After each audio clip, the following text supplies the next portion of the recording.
Okay, you guys. So going in the gate, our tracking looks pretty good. And then we're going to come around here into oblique pairs.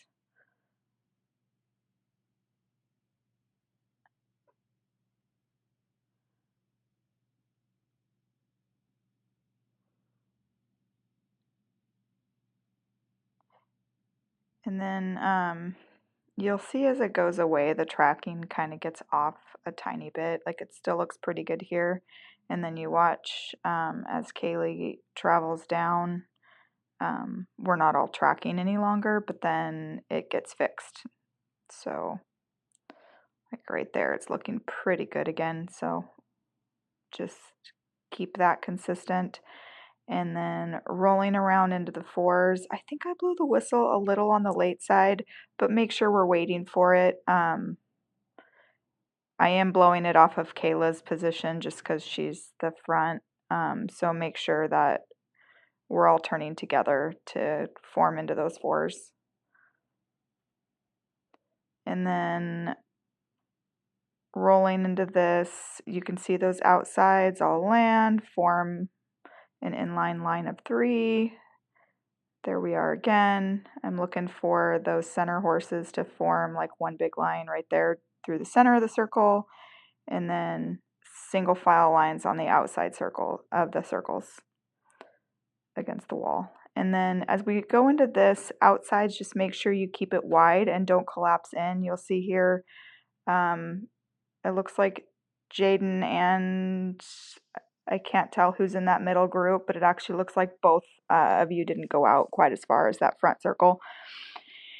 And keeping it wide will actually help in this maneuver as you're folding it because it gives the inside horse somewhere to go because you can close up that lateral as you're pulling it out into your pairs.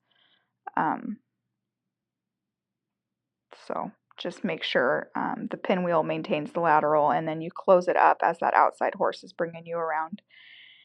And then this is going fine. Just remember those lead horses are rolling up on either side of that chalk line or the cones.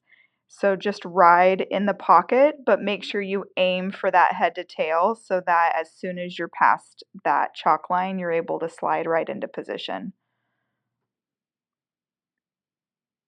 And then we'll be forming oblique pairs.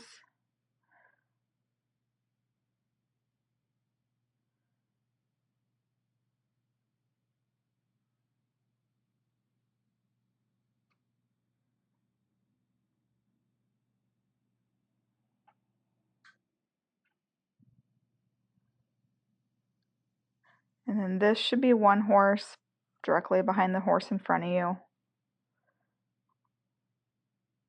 So we'll have the wall, the front horse, we'll gauge the spacing, and then the next horse will just be nose to knee. But we need to make sure we all have that one horse, and then we grow it to 1.5 as you make this turn into the weave. And make sure we're tracking. So right here, make it a little bigger.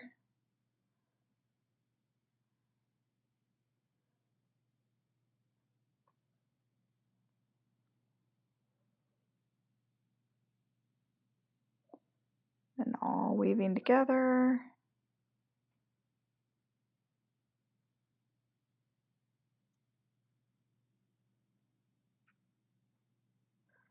Oh, our bodies should all be in a line, front to back.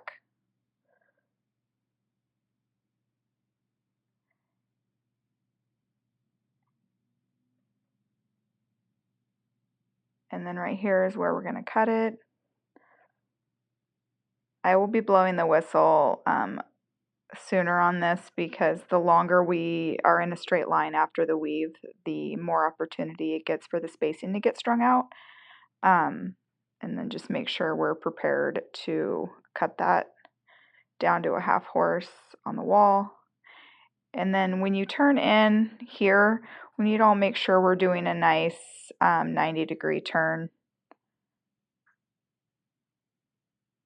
I think some of us are turning differently, and then it's creating inconsistencies in the spacing, and then when you get back on the wall, we're no longer all half horse like we should have been.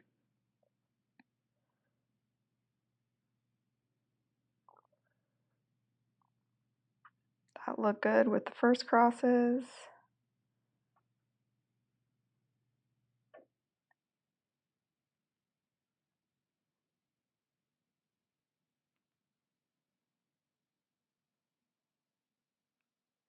And rotating our diamonds.